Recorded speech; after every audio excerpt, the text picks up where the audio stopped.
Jak? Lampa to dostala blátem, no. Nevymrzl jsi tam? Vymrzl. Jako svině. Tady je dobře. Zapřete se. Tak už vůbec...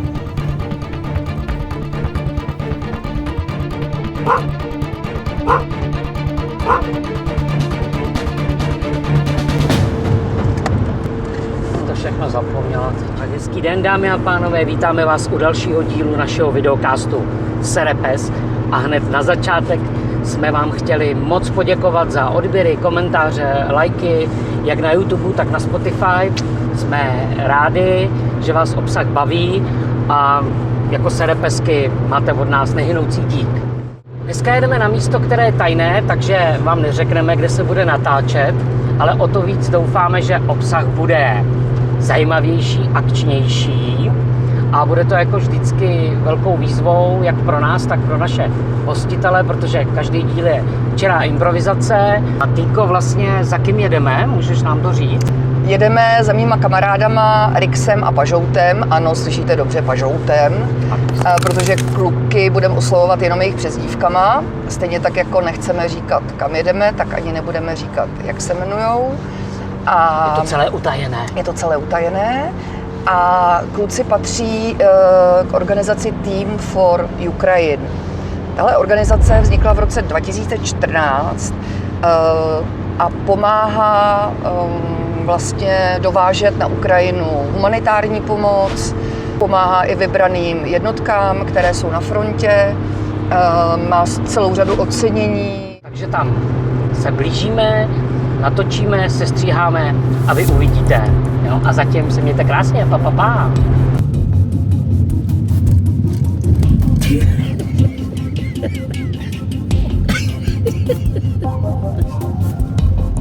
Ale jako jestli to auto to tam přežije, tak je to tajný místo, ale tak já zase nechci natáčet jako okolo orientační body. Toč díry. Ale je to tady krásný, vypadá to jak v tom, ve Wyomingu. Prostřed hlubokých lesů. To jedině můžeme prozradit.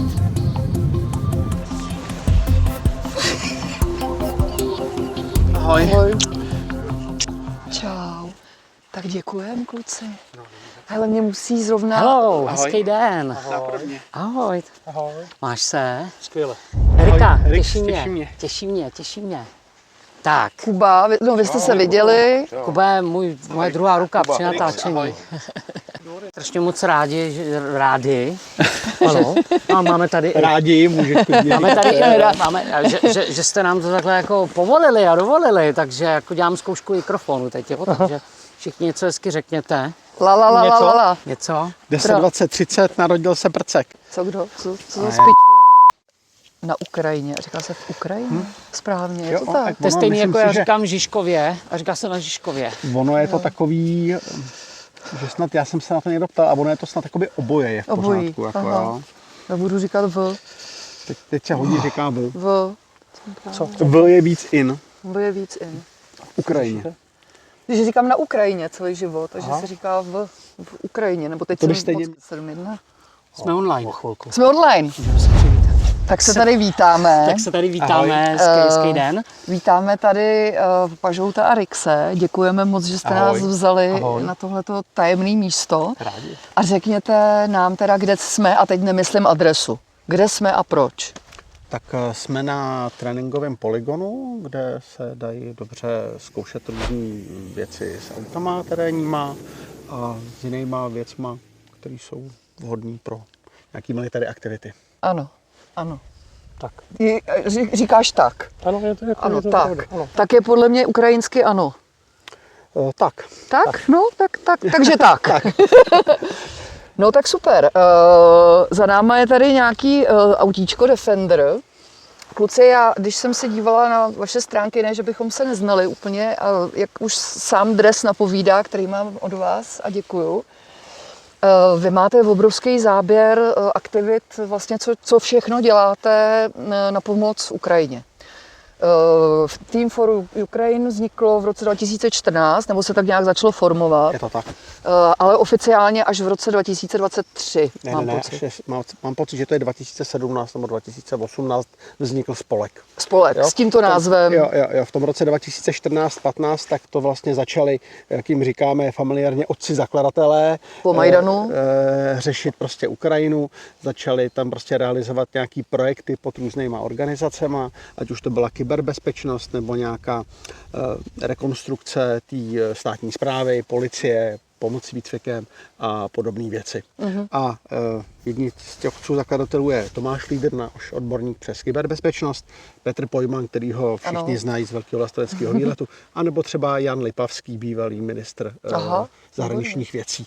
Jak Petr vždycky s oblibou říká, vymysleli jsme to v sauně, že děláme takovejhle spolek a vzniklo to. A v podstatě až do té velké invaze v tom roce 22, tak ta pomoc té Ukrajině spočívala převážně tady v těchto činnostech. Dělali se tam projekty, sem sebrali třeba už v té době odborníci na kyberbezpečnost, protože vlastně ta Ukrajina měla s těmi útoky už v té době mnohem větší zkušenosti než my, takže se to předávalo sem, odsaď zase nějaké zkušenosti tam a bylo to i na takový hodně akademický bázi, protože Petr vlastně je kriminolog. Ano, kriminolog. Jo, takže tady tímhletím směrem byla vlastně ta první část. My se tady bavíme jenom chvilinku a už tady několikrát padlo to slovo kyberbezpečnost. Jak vy vnímáte zrušení vlastně této pozice teďka jako novou vládu? Tak jde jenom o tu pozici, tam jde vlastně o celý odbor, který byl zrušen a ten odbor vlastně vznikl už za předminulé vlády, čili ještě za vlády ANO. Jo? A ta strategická komunikace, což je jakoby primární úkol toho odboru, tak byla převážně o tom, aby komunikace od vlády nebo od všech složek prostě státu byla nějakým způsobem řízená a dávala nějaký smysl, aby nefungovala chaoticky a prostě předávala lidem ten message, který prostě jako ta vláda chce. Jakým způsobem se to od začátku dařilo, nedařilo, je k diskuzi, protože vlastně do té doby, než vlastně přišel Ota Foltín, tak málo kdo věděl, že vůbec nějaký takový department tam existuje a nějak to jako fungovalo, jestli dobře nebo špatně, na to asi nejsem jako dostatečně velký odborník, abych to byl schopný posoudit. Jako pokud by mezi sebou měli lidi, kteří jsou jako zběhlí ve strategické komunikaci, protože to jako není jednoduchý obor, tak by to asi schopní zvládnout sami byli. Jestli tam takový lidi mají nebo nemají, to Já myslím, že velký můj nominant na strategickou komunikaci je třeba pan Macinka. Já myslím, že trošičku... Macinka? Pažou už promluvil. No nic, tak to je Já si myslím, že ten do toho rozhodně dokáže vnést něco, co tam dřív jako nebylo. Svěží vítr. Svěží vítr rozhodně. Svěží vítr. Ano. Za mě dobrý úplně. Chudák to dostala ta lampa to dostala.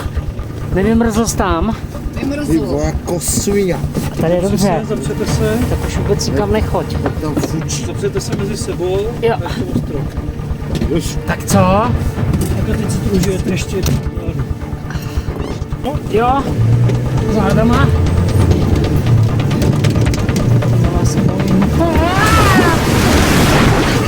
Ty vole.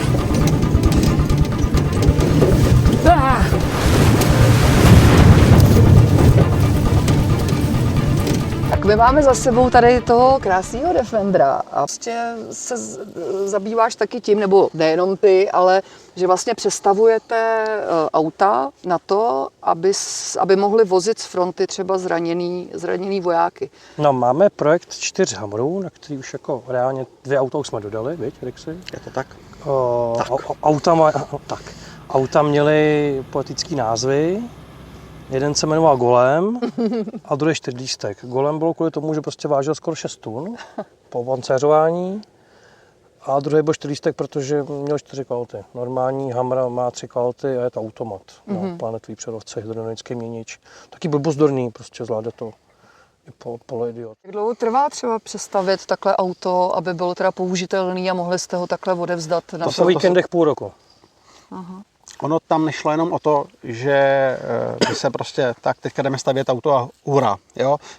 tam byl prostě poměrně neúplně jednoduchý vývoj, jo, muselo se všechno vymyslet, jakým způsobem se to udělá, pak Pažou třeba některé věci zjistil, že jsou slepá ulička, že se musí udělat jinak, jo, takže vlastně to první trvalo nejdýl a pak už se to zase jako zrychlovalo. Třeba zámky dveří, jsem prostě použil nějaké marketové jako věci, co jsem si chtěl usnadnit práci. Pak jsem tady přijel pár děr a nebo jsem v auta vylíst, což jako vzhledem k tomu, že to je pancéřový, nedá se to jako vylíst ven, co jako paráda, tak jsem to musel šrobovákem tady Jak dlouho přičil. se zatknul takhle sám sebe? Asi na hodinu. Moc dobrý to bylo. Nejhorší, že člověk nemůže ani vykopnout okno, protože je pancéřový. A ty auta fungují vlastně jako sanitky? Ano. Jo, čistě. Fungují jako sanitky, vlastně kluci tam udělali i dovnitř vlastně jako nějaký sítě, vymyslel Pažou, kde se tam dají prostě, aby mohli si zdravotníci prostě rozvěsit různý jako vybavení a jsou i vlastně jako vyšší, než se dělají standardní jakoby hamry, aby ten zdravotník tam mohl minimálně klečet prostě a poskytovat tu Malí první- lidi tu tam první- stojí, lidi naší normální velikosti jsou tam asi jako takhle. Jo, ale je to dělané tak, aby se v tom aktivně dalo prostě jakoby poskytovat ta první pomoc tomu zraněnému.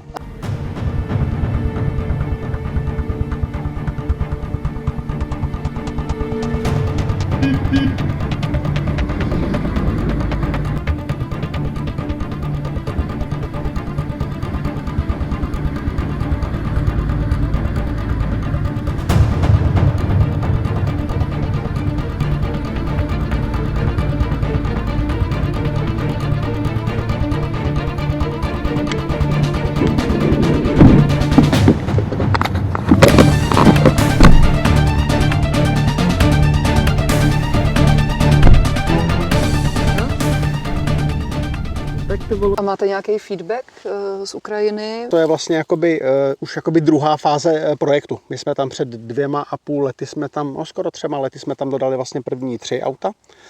Tohle jakoby je druhá fáze, takže ty první 3 ty stále jezdějí. Jo? A teďka vlastně to poslední tam kluci odvezli na přelomu roku, akorát myslím, že ho předávali, nejsem si jistý, jestli 30. nebo 31. prosince, opravdu to byl... To byl ten váš Přesně výjezd silvestrovský. Přesně tak. To jsem vám přesně. posílala pěkné písničky do auta, abyste se Ano. nenudili. Tou dobu jsem zrovna řídil i jako nákladák. Bylo to jako Jo, a hned vlastně během 14 dní už jsme dostali od Mariňáků z 503. praporu námořní pěchoty, už jsme dostali fotky, jak už je ve službě a už jezdí a pomáhá. To je skvělý. A to jsou takový ty ruský vajený karábl jdi na chuj? Tyhle ty mariňáci, nebo? To si jako, oni mají těch Spoustu. brigád, pluků mají prostě jako hodně. Jo. Konkrétně tyhle ty si myslím, že to nejsou.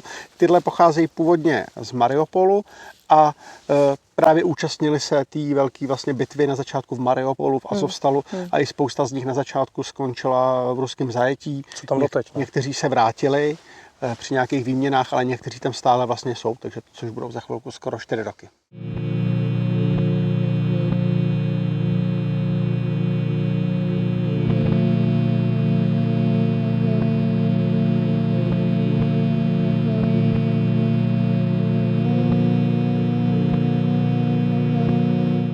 Úplně hroznou otázku. Máte už mezi svýma kamarádama z Ukrajiny prostě padlí? Máme, věnujeme se tomu já od roku vlastně poloviny nebo ke konci roku 2022, takže třeba co mám na sobě mikinu, tak to je vlastně merch od jednotky Gostrý Kartuzy, což Dronaři. Dronaři, přesně tak, z Charkova, ukrajinští Peaky Blinders, vlastně nosí takovýhle čepice, Pažou ty má na sobě, dokonce když byli na výcviku v Anglii, tak dostali od producentů prostě Peaky Blinders dostali nějaký jako merch a dostali od nich prostě nějakou jako podporu. A máš tam tu žiletku ze všechno? V žiletkách nejedeme, jako jo. Tak to jsou prostě dronaři, který vlastně fungují už vlastně ještě před tou velkou ofenzivou, tak už v té době vlastně nejdřív ne jako dronaři, nejdřív jako dobrovolná jednotka. V podstatě fungovali tak, že chodili do práce, zjistili, že mají 3 týdny volno, tak si vzali 3 týdny volno, dali se k dispozici k nějaký brigádě, 3 týdny jim pomáhali, pak se vrátili do práce.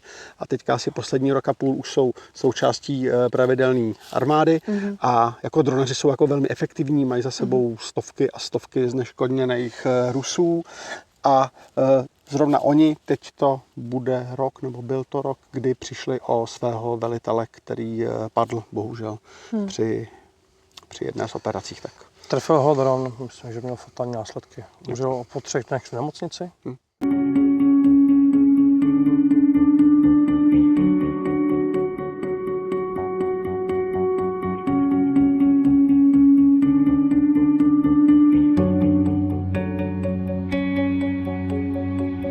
У меня обовязки мастера. Я отвечаю за все взрывное на этой работе. В данном случае за мины, за снаряды различные. То есть непосредственно устанавливаю их на дрон, взвожу и отправляю в путь на голову пидора. Тому да, вампір реально наносить страх і якось виправдовує свою назву. Я командир цього екіпажу, слідкую повністю за роботою від тої групи. Ми поділені на групи до цієї групи. Саур у нас пілот, і його завдання контролювати дрон і вражувати цілі, з чим він на відміну справляється. Kdy nemůžete vědět, jestli tam na vás něco nespadne. Tak moje manželka říká, že si tam jezdím kompenzovat krizi středního věku. A máš růžovou mikču díky tomu taky. Tak to mám kvůli tomu, že jsem prohrál sázku, ale to je jiná kapitola. Tak my se samozřejmě snažíme během těch našich výjezdů dodržovat nějaký bezpečnostní pravidla. Blížíme vlastně k frontě, nějaký počet kilometrů, prostě od fronty už máme prostě nějaký bezpečnostní protokoly. Telefony, který vlastně mají ukrajinský simky, tak ty se dávají do takových speciálních faradajových prostě pytlíků, aby vůbec nic jako nevyzařovali. Jo. Český telefony ty nepoužíváme na Ukrajině vůbec. Český Že vůbec je nevezete? Nevezeme, nebo jsou v letovém módu a nepoužívají se. Jo, takže to je prostě nebezpečný. Jo. A jak se blížíme, tak vlastně všichni mají u sebe ochranné vesty, helmy. Jo, dáváme si pozor na auta třeba, jo, když se prostě nechávají auta, protože bohužel na Ukrajině jsou prostě kolaboranti, kteří prostě spolupracují s tou druhou stranou, takže prostě člověk si musí uvědomovat. Teď nový výraz, taky oblíbený čekač. Žďun. Žďun. Se říká těm kolaborantům. Čekači. Jo, takže ne, že by to riziko šlo vyřadit jako úplně, ale děláme prostě maximum pro to, aby bylo co nejnižší. Jinak se snažíme v těchto rizikových místech zůstávat samozřejmě co nejkratší dobu a minimalizovat šanci, že se prostě něco stane. Víš, jo. Už mají blondýny na kolem píku. Tak teď vypadáš jak Vasquezová. Mně už to nikdo neodpáře. Ale neboj, stejně, když by se tady točil nějaký akčňák, stejně to bude hrát Anča Geislerová. Tak tohle to tam dáme. Ale tohle je fakt xenomorph. Tak je ta Danielinda, nebo jak se jmenuje, taková to spíš dělá ty lidi. Vezete auto, který je asi natřený i jako na zeleno, nebo má teda barvu jako vojenský auto. Do jaký míry Rusové řeší, jestli to je legitimní cíl? Nemyslím, no a přesně tak. Tak oni to ani to jste asi dobrý terč, ne? Oni to neřeší. Oni neřeší ani rozdíl mezi civilním autem a vojenským. No tak to neřeší, to jsme viděli moc krát. Cherson má jako leteckou, jak to říct právě? Safari se tomu říká. Safari. No. Dronové safari. A vy to, jako váš status tam je jaký? Jako vůbec žádný? No, vůbec žádný. Jako podpora nebo na nula? Vy jste na dovolený, protože jste dobrovolníci vlastně všichni? Jo, nemáme podepsaný kontrakty s jak říká pán Okamura, tam s ním na dovolenou, správně. S ukrajinskou armádou nemáme podepsaný kontrakty, takže my jsme tam pouze za sebe. Jasně. A takže jako Takže mohlo by se teoreticky stát i to, že byste se stali zajatci? Tak teoreticky, nicméně ta šance si myslím, že konkrétně v této době na tohle riziko není příliš jako reálná. Několik let zpátky tam byly nějaké jako skupiny, co byly hluboko v téhle přítele, ale dneska už je ta dronová obrana tak hustá, že jako projít jako linii střetu je prakticky jako nereálný. Tam, je to tak, Rixi? Je to tak. Tam prostě jako je. No ono je šílený vlastně, taky jsme už tady zmínili ty drony několikrát, že vlastně ta válka probíhá v přímém přenosu. A přesto se najdou lidi, kteří vám budou tvrdit, že se tam vůbec nic neděje a že to je celý fake. Jak tohle vnímáte? My říkáme padlý dezinformační válce. Jo? Jsou lidi, se kterými se dá diskutovat na tohleto téma, protože třeba si nevědí, čemu mají věřit, nevědí, jako co je pravda. A už tohle vlastně samo o sobě je hlavní cíl ruské propagandy. No nejde o to, aby tě přesvědčili, že Rusko je prostě jako skvělý. Jim jde primárně o to, abys nevěřila vůbec ničemu. Úplně zmást jako Přesně šišky tak. těm lidem, Přesně že tak. Jo. znejistit a no, Jo. jasně. Takže lidi, kteří prostě nevědí, nejsou si jistí, tak s těma se dá nějakým způsobem jako diskutovat. Jo?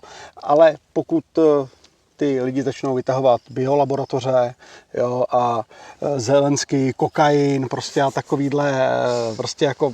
Taky už jsem se pustila několikrát do křížku na sítích s těmito narrativy, ano. No, a oni ty lidi ve valné většině případů nemají tu odvahu to řešit jako face to face. Jo? Takových jako je velmi málo, který prostě. Málo. A vy jako jste se při té své praxi, když jste to celý rozjeli, vy jste se už jako setkali s nějakou konfrontací od lidí, jestli tak jste asi někdo pozná, nebo vědí, že tam jste, tak jako i z českých řád, že od lidí. Spíš jakoby ze známých, který jako člověk se s nima jako znal, i třeba to může být, x z nás má zkušenosti prostě v rámci rodin, že prostě jakoby tam dochází k nějakému jako rozkolu. Nemám přímo takovouhle zkušenost, že by někdo mi vyhrožoval třeba jako osobně, ale mám třeba zkušenost, že jsem takhle zjistil, že na Telegramu na nějaký síti se objevila moje fotka a ten člověk tam napsal, jo, to je tenhle ten, tady má firmu, je to tady tohleto a já jsem toho člověka znal. Jo? A když jsem ho potom konfrontoval, tak to zdaleka už jako nebyl tak odvážný. Jako, jo? Jak jsi říkal, zkrachovali prodavač zbraní? Nebo? To psali o Salim, no, že zkrachovali prodavač zbraní. Jo, jako, jo, a pisálek teďka jo, ještě no, špatný pisálek. Nikdo tady bílý světlo nemá. Můžu ti projít z terénu? No, běž, dáme do Můžeš mě natočit jak čůra. Já to tady musím jako, jo. Ještě furt mě vidí. No krásně. Krásně.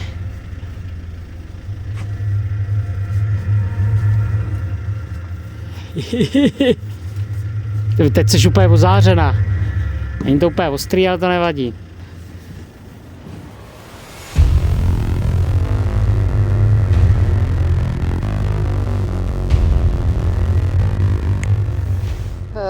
Jak to vnímají vaše paní? No, Tady tu vaši kratou chvíli v uvozovkách, při vší úctě samozřejmě. tak moje žena je učitelka, takže tam má morální hodnoty správně. Celkem mě podporuje, byť jako teda jako život s náma je složitý. Jako, řekněme si otevřeně. Z 52 víkendů jsem doma byl loni 3. Takže jako, Jo, teda. to prostě každá chce mít doma, že jo? Já to mám trošku teď ještě jako složitější, protože vlastně po naší autonehodě, která byla před téměř 2 lety. Můžeš nám o tom říct trošku víc? Jo, určitě. Tak my jsme vlastně realizovali pro dárek pro Putina dodávku 1000 RPG, střel pro 41. mechanizovanou brigádu. A vyrazili jsme tam ve 4. Bylo to v době, to bylo jako úplně na sucho s municí. Jo, to byla taková ta doba, ještě než se rozjela muniční iniciativa a byly pozastavené prostě nějaká podpora, že fakt jim to prostě v té době chybělo. Takže dárek pro Putina vypsal sbírku, vybralo se přes 20 milionů na 1000 RPGček. Jo? Takže my jsme zařizovali vlastně komplet celý ten projekt od zadání do výroby, zajištění dopravy a měli jsme dávat dohromady i předání.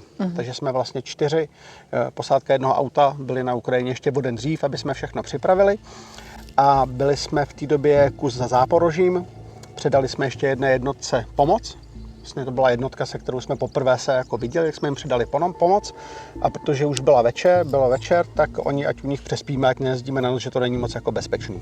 Takže jsme sedli do auta, jeli jsme za nima a asi když jsme byli 3 kilometry od fronty, tak prostě protijedoucí auto přejelo do našeho směru. Nejdřív ze strany nabouralo auto těch vojáků a následně nás trefilo čelně. A to byl záměr, nebo to byla nehoda vyloženě? Jo, byl to taky voják, takže jako tak No, takže jsme takhle se vybourali, no a já jsem potom po nějakých peripetích, než jsme se dostali do Čech a tak, kde se o nás zase jako perfektně postarali lidi z ambasády, vojenský přidělenec a tak vlastně zajistili naši extrakci a první operace v Záporoží se taky konzultovali s vojenskou nemocnicí a dostali jsme se do Čech. No a já jsem následujících asi 10 měsíců strávil prakticky v nemocnici. To nebyla malá nehoda. To nebyla malá nehoda. S požutem po telefonu ještě. S požutem po telefonu, no.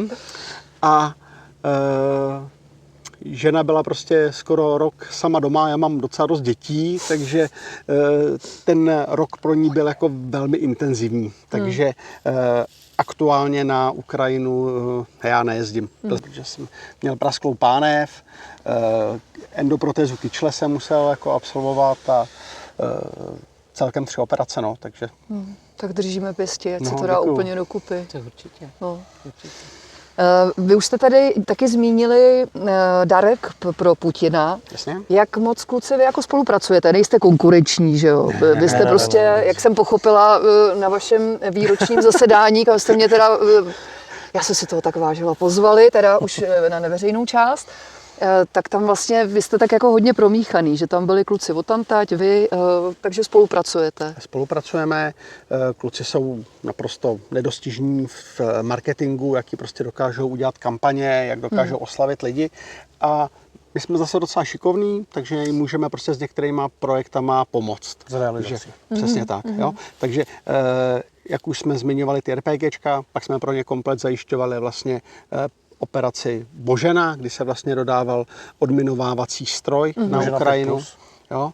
A aktuálně teďka vlastně jsme odvezli v Ukrajinu už druhý hasičský robot. Ano, to a jsem ten se chtěla druhý zeptat. vlastně byl právě komplet zafinancovaný zase dárkem od Putina. Pardon. Který ho financoval vlastně z toho daru od majitele Seznamu Ivo Lukačeviče. Ano. Tak vlastně nás podpořili ve dvou projektech. Jeden byl ten nový Hektor, ten nový hasičský robot, který jsme měli právě v plánu koupit, takže jsme se domluvili, že tohle dává smysl. A pak nám vlastně pomohli s dofinancováním toho projektu Humvee sanitky, aby jsme ho mohli dotáhnout. Jasně.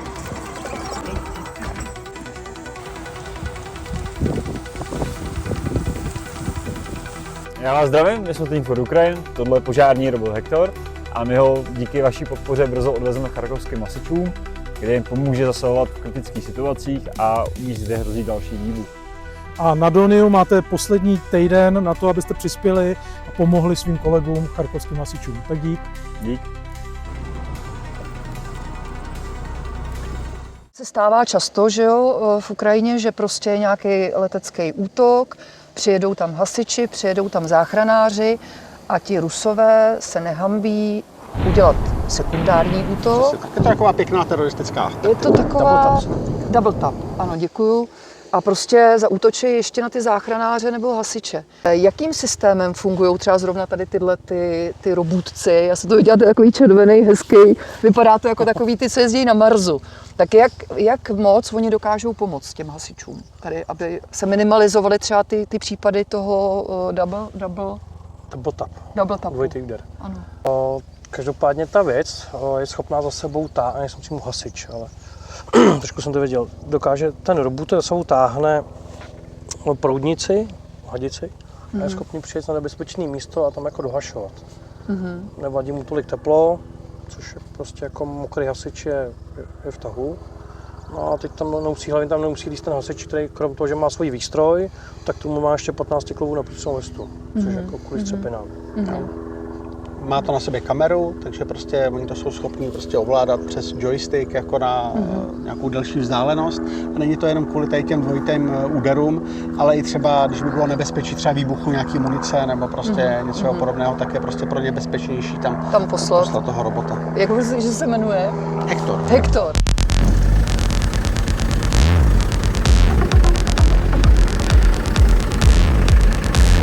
Co se může dostat ven? Tak co? Ty kráso! Tak co? Děkuju. To je mazec. Já jenom chci tady jako... Jo. Já, promiň. Ten se fakt tváří jak Arnold Schwarzenegger. Putin se rozhodl, že teda nechá umrznout Ukrajinu, takže tam jsou samozřejmě teďka ty útoky na všechny ty, na elektrárny a tak. Na tu páteřní síť. No. Na tu páteřní síť, což je jako hrozný, protože to hlavně dopadá na civilisty. A ono teďka to má ještě prostě jakoby sekundární jakoby dopad, přestane fungovat elektřina, tak přestane fungovat topení, jsou tam v trubkách je voda, zamrzne, popraskají a Sekundární škody jsou obrovský. ta oprava vlastně. bude prostě trvat měsíce, jo, protože prostě to jsou sídliště, obrovský prostě místa, kde žijou lidi, jo. Takže my už vlastně teďka jsme tam odvezli nějaký ekofloučka, čili jakoby bateriové stanice za skoro 3 miliony, jo. Vezli jsme tam další centrály, až 50 kW. Teďka aktuálně se pracuje vlastně na odeslání dalších centrál, kde dohromady to bude dávat několik stovek kilowat, jako jo, který se budou moct použít. A snažíme se, vlastně my máme teďka už kolik týdnů, prakticky každý víkend nějaký výjezd. Jo, takže. Kolik tam bylo stupňů, pažouté, na toho Silvestra? No Silvestra To nebylo tak Nebylo, teď je to asi hrozný. minus 17 tam bylo. To jako šlo, ale jako když jak jsme se potkali na té výroční schůzi, tak vy jste pokračovali dál.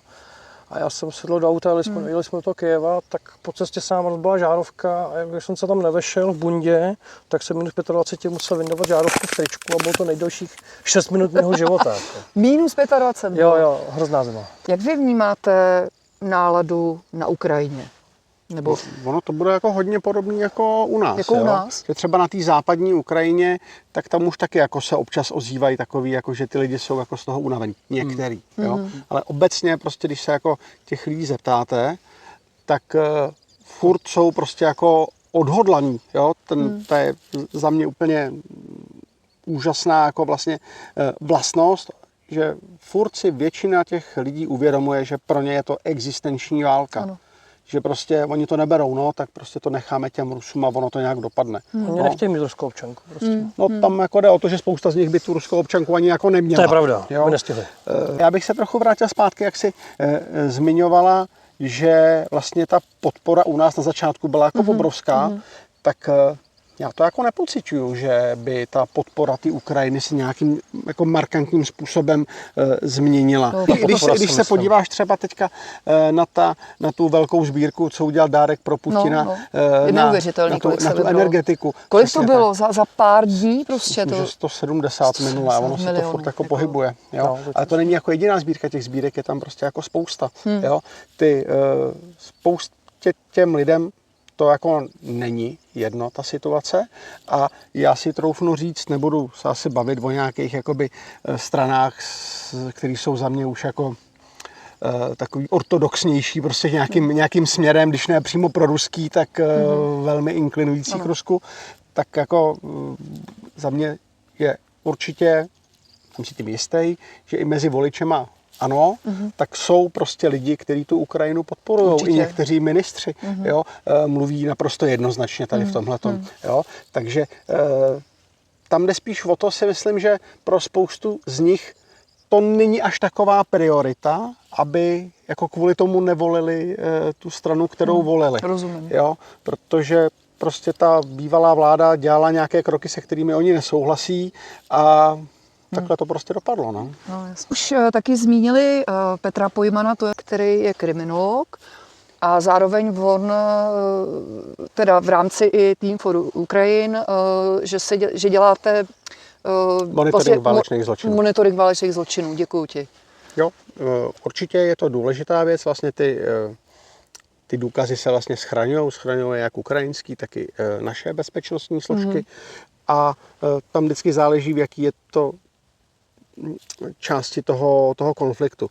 Když třeba v tom roce 22 došlo vlastně k té velké protiofenzivě a Ukrajinci vlastně zatlačili Rusy jakoby dál, tak tam bylo úplně neuvěřitelně mnoho materiálu, který se dal prostě jako sbírat. Jo, byly tam vlastně ty deokupované vesnice.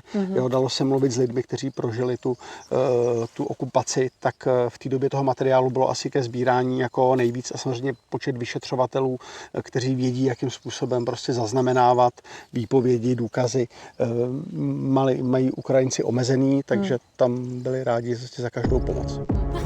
I vypnula nám.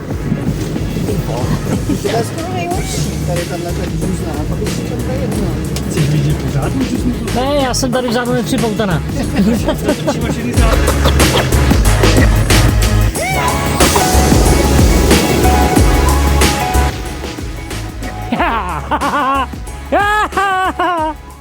Mě je třeba hrozně zajímavý, že já jsem měla pár kamarádů v Rusku předtím, než začala invaze. Režiséry, herce, tady z této kulturní fronty, což považuji, že jakoby jsme jedno tělo, jedna duše. A vlastně, když začala ta válka, tak oni úplně zmizeli. Oni zmizeli ze sítí, vůbec neodepisují, vůbec nekomunikují. Tak si říkám, jestli ta masírka toho Putina je tak jako zpracovala, Určitě, nebo jestli se opravdu tak bojí. Je to dlouhodobý a ono už jenom se to odráží o tom, že valná většina vojáků, kteří aktuálně jsou v Ukrajině, prostě bojují za Ruskou federaci, tak to jsou dobrovolníci všechno.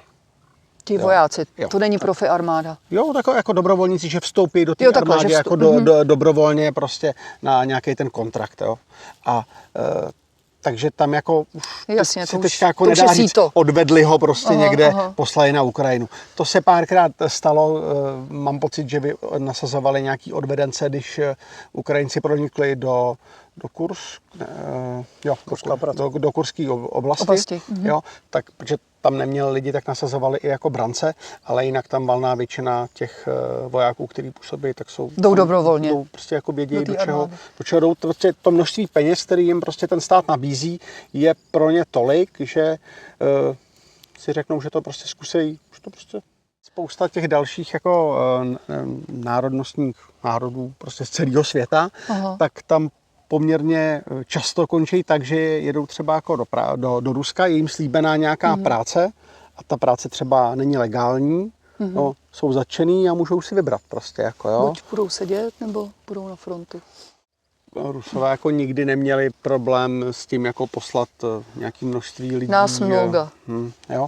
Ale bohužel třeba tady s tímhletím přístupem nějakým způsobem bojuje i jako ukrajinská armáda. Jo? Tam jako hrozně záleží, do jaký jednotky s jakým velitelem se prostě člověk dostane. Jo? Jsou tam prostě lidi, kteří prostě absolvovali už nějaký kurzy, nějaký prostě výcvik, třeba dle nějakých standardů NATO, vědějí, že prostě jedna z nejcennějších věcí, která pro ně jsou ty vojáci. No a pak jsou tam ale třeba se dostali do nějakých funkcí prostě vojáci, kteří byli třeba před 30 lety v armádě, dosáhli nějaký hodnosti a teďka se vrátili zpátky a ta hodnost jim, že ho zůstala. Jo? Jenomže oni prostě přesně tak, to, co se učili před 30 lety, tak nikdo je nenaučil nic nového. Jako, jo? A ty lidi potom můžou mít jakoby, měli jsme jednu takovou jednotku, o kterou jsme se starali. Jo? Měli velitele, který fungoval, měl nějaký problémy, tak ho vyměnili, přišel novej a ta jednotka byla během půl roku měli asi, já už nevím kolika ti procent, stala se nebojeschopnou a musela být prostě stažena na nějaký prostě refreshment. Jestli pod přístřeškem se dá i něco chvilku. Jo, že se mohli jako třeba sednout. Jo, to je takový, My jsme sebou to je dovezli dobrý. nějaký vybavení, co používáme na Ukrajině. Perfektní. V Ukrajině. No tak super. Jo, tak to bychom si natočili. Novinka. Moc nejezdil, takže když jsem se jako odstěhoval do Prahy, tak jsem jako teprve začal kulturně trošku Já žít. to tady budu. Tak je modrá. Má to něco, co souvisí to s vlnovou délkou světla. Takže třeba, když máš jako modrou, co to dělá? Modře svítí.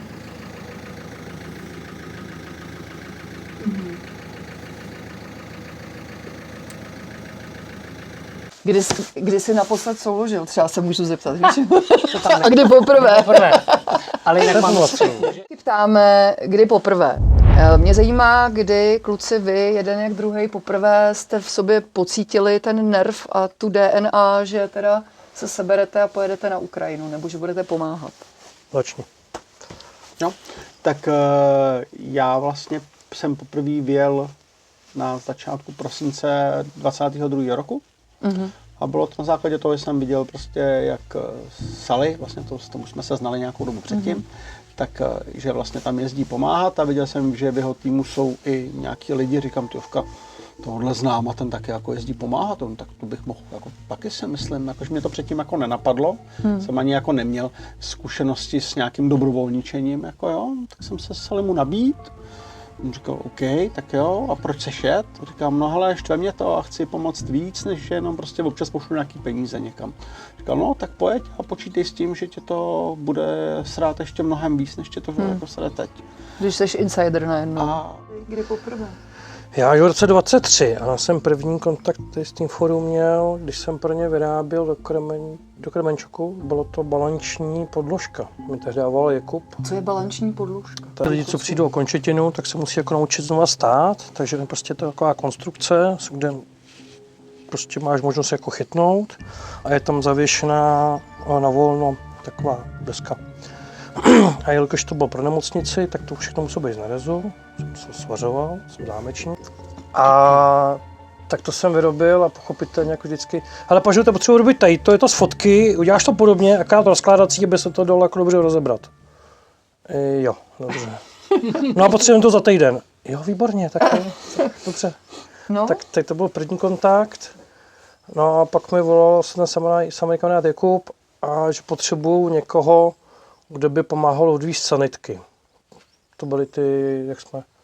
to od Dněpra? No, to od Dněpra. Jo. A paradoxně moje sanitka vydržela kousek za Prahou, tam se rozbila. Tak mě dali kondráčku. Málo si svářel. Já jsem neopravoval, já jsem si jenom do toho set a říkám, ale to má divný zvuk a proč se z něj tak divně hulí, to žere volej. Můžu teď, dobře, mě to jedno, ale mě to fakt. Jako vy rovnou tady prostě do nich nasednete a jedete, nebo to naložíte do nějakého kamionu a jedete kamionem? Konkrétně u normálních sanitek ty jezdí po vlastní ose. Většinou to ještě uděláme tak, že tu sanitku naplníme do její nosnosti nějakou další pomocí, jo, aby to rovnou odjelo i s nějakýma dalšíma věcma. Co se týká Humvee sanitek, tak tam používáme část většinou té cesty nějakou dopravu kamionem, kde spolupracujeme zase s organizací, která se jmenuje Koridor UA, který mají vlastní kamion a za nějakých zvýhodněných podmínek to vlastně dávají jakoby i k dispozici dalším organizacím, se kterými spolupracujeme. Jasně. A máte na sobě vesty, když jste v autě? My tady jednu máme. No. Tam většinou záleží jakoby na situaci.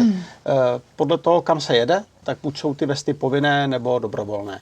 A od určité vzdálenosti od fronty, tak to už jsou prostě povinné, to se to oblíkají všichni a jede se v helmách, ve vestách. Můžeme udělat nějakou praktickou. Ale kolik to váží, kluci? Akorát. Vypadá to teda, že to váží hodně. Ty kráso, a tohle... To ty vojáci mají na sobě? Taky. A s tímhle jako se pohybujou a případně ještě střílejí třeba? Jo. No, samozřejmě jsou různý druhy té ochrany těch plátů, takže tam záleží, co to je za materiál, jaká je třída toho. A materiál je teda co? Tam jsou tvrdý keramické pláty a pak je tam hodně měkký balistiky. To já jsem zvyklá cvičit, ale tam jsou keramický, tak to jsou jedny z těch lehčích. Z lehčích? A on tam bude mít určitě pažou hromadu v těch kapsách. Takže tady nejde jenom o tu unikorna nějakého plišovýho a tak. To jsem měl dávno na čele, když měla dcera 8 narození. Mimochodem teda to mi ještě připomíná, že je neuvěřitelný, že ty ukrajinský kluci na té frontě, oni jsou obklopený zvířatama. No tak ona je to... potřebuje. Jednak to hřeje, že jo, to je fajn, takový jako... Ale že ještě mají tu kapacitu třeba zachraňovat z těch... Já si myslím, že to je naopak jako v rámci nějaký duševní hygieny, že mají ty zvířata, že to je v podstatě taková kanis a kočičoterapie. Tak něco, no. Sluší ti to ale. Sluší mi to? Jo, tak já do těch záloh prostě mě už nic jiného nezbyde. Ono se mi to tak děje jako... Asi těžkneš, co? Krása. A tohle je naše výroba? Nebo to je ukrajinská? Ne. Sem patřím do takového jako military spolku, kde si hrajeme na britský vojáky a tady to dřív běhaly jednotky SAS po Iráku. Takže to je Takže vesta britská, ale ta výplň, ta... americká. A ta výplň, to máš ty To mám český 4kový pláty. A kolik to TBO7 váží teda zhruba? A TBO2 a měkkou balistiku. A on si na to asi člověk zvykne. Teď Jo. už mi to přijde jako lepší než předtím, když jsi to na mě hodil. No tak on, jak už to máš vlastně na sobě Jo. jako přidělaný. Ale No, zase, že bych tomu udělala tohle je jako kotrmelec. extrém, jo? Jo. Takový základ je ta měkká balistika, protože to ti pomůže od těch střepin. Jo? Což je jakoby největší, Což je největší, riziko, no, že jasně. bychom dostali střepiny. Ta tvrdá, to už je jakoby má lepší balistické vlastnosti na nějaký průstřel, což jako není příliš velká šance, že by se nás jako mělo týkat. Ukrajinský nůž. Ukrajinský nůž, můžu ho vytáhnout? Jen trhní hodně. Tak a teď řekni divákům, jak se cítíš tady na mě. Pěkně. Cítím se jako Rambo. Potřebuju už jenom džungli a predátora. Tak to tady není problém, jako se na To trochu A nakombinovala. měla jsem přivést klobásku, mohli jsme si ji krásně nakrájet nebo si opít buštit. Já příště budu to chytřejší. No, to je dobrý. Ale no, není to úplně, že by člověk byl v tom pohybu jako volnej, ale tak. No to už potom záleží, jak si to připravíš, jo? Protože si myslím, že třeba tobě by na pohyb vadila tady tato kapsa. Jo? Jo. Máš tu ruku jako takhle. Jasně. To je všechno modulární, tady jsou takový vočka, tam si ty kapsy můžeš prostě různě jakoby rozvěsit, dát pryč, přidat další. Jo. Já jsem si říkal, že můžu najít, paráda. Kluci, a vy jste ještě říkali právě o těch domových důchodců nebo starobince, sirotčince. Můžete mi říct něco, kdo na Ukrajině jezdí do těch úplně vyloučených vesniček? A Oleg Tkačenko, Ano, Oleg. což je duchovní, ten je známý Olega jako... jsem poznala přes Martina Dorazína, Přesně tak, no. takže ho znám. Oleg je naprosto neuvěřitelný člověk. On je pekař. No on je jako duchovní a on je tu duchovní. pekárnu jakoby, tu začal dělat, když jakoby objížděl ty úplně... A vozil jim chleba. Přesně tak. Jo? A na to bych třeba jako demonstroval tu jakoby nějakou nezlomnost těch Ukrajinců, že naši kluci vlastně za nima přijeli do toho Pokrovsku a to už to do toho Pokrovsku už to bylo v dostřelu jako normálního dělostřelectva, čili jako opravdu ta fronta byla blízko. Když jsme tam tehdy byli s tím Vrkoušem, tak tam tehdy, protože tam měli rybáci, tam měli na stadionu nějaké vybavení, tak tam vlastně dopadlo, si pamatuju do dneška, ve 2,59 tam dopadlo 9 kabů 500. No. Z nejsilnějších momentů, teda z mnoha ve velkém vlasteneckém výletu byl ten, když oni jdou navštívit vlastně tu základní školu, která je v tom bunkru, nebo v tom podzemí, jako, myslím, že to bylo v metru dokonce, že jo. A teď ta paní blondýnka, co tam byla s nima, tak začala mít takový jako zajímavý názor, že to je ale hrozně zvláštní. Já jsem to nevěděl. Že tady je válka a paní učitelka si s těma dětma zpívá a všichni jsou jako krásně oblečený a holčičky mají copánky, že co to je teda za válku, jo. Stejně jak se řeší, no v Kyjevě tam jsou prostě největší večírky, jasně, tak ta horká fáze toho konfliktu trvá 4 roky. Ty lidi nemůžou být 4 roky zavřený prostě jako v bunkru. A to je přesně to, co říkala ta Ivanka, že říkala, když to začalo, říkala, to bude trvat strašně dlouho. Já jsem říkala, ne, neboj se, tohle to prostě smetou Ukrajinci jako z NATO a nic. Měla přesně pravdu. Říkala, to jenom se bude muset vydržet a lidi to začne přestávat zajímat. Ona vlastně predikovala tehdy přesně to, co se tak jako pomaličku vkrádá do těch narrativů, který člověk slýchá. Kam jsem se chtěla dostat? 30% baterky. Tam jsme se dostali, tak to jsme v prdeli. Chceš tu? Chtěli lidem vzkázat? Co byste chtěli, aby se vědělo z vašich osobních zkušeností? Jsem prakticky na Ukrajině. Jsem vždycky jako měl štěstí na superový lidi. Tam prostě ty lidi, už jsme řešili spoustu technických problémů, nefunkční nákladák, tehdy mahale, že nám prostě začal utíkat vzduch. Jedna paní, taková korpulentnější, mi dala k dispozici manžela a ten s tebou pojede a to auto opravíte. Neprotestoval. No já bych jako Jestli tady můžu takhle jako divákům jako No, jednu věc. To právě přesně k ním. Já jsem se tady tak pěkně jako uvábil. To nevadí, my jsme tě brali tam na oce. Jako jednu věc, kterou si myslím, že si jako furt jako spousta lidí, který věřím tomu, jako, že nejsou pro ruský, jako nefandějí tomu, ale myslí si, že se nás to jako netýká. Ono nechybí moc k tomu, aby se nás to jako začalo týkat. A pak se ty problémy dotknou, jako můžou se dotknout každýho z nás a ta šance je významně vyšší, než byla prostě na konci studené války. Jako, jo. A to si myslím, že si jako ty lidi, kteří si říkají, hele, mě se to netýká, je to nějaká prostě válka na východě. No, není to tak, jo, stačí si prostě poslouchat a ty Rusové to říkají. Ty Rusové to říkají do médií, dlouhodobě, říkají to 20 let, to říkají.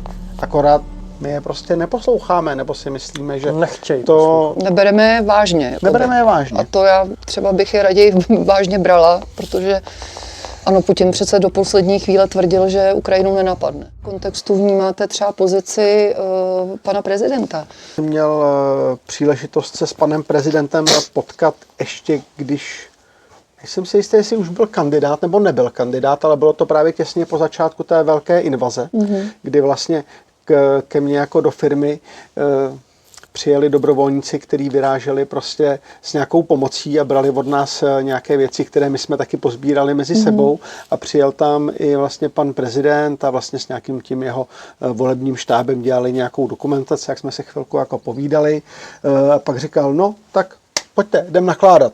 A šel a naložili jsme společně. Nebylo to, že by se udělalo prostě pár fotek, že jakoby nakládá tu pomoc. Ano. Ne, šel jí prostě nakládat s náma.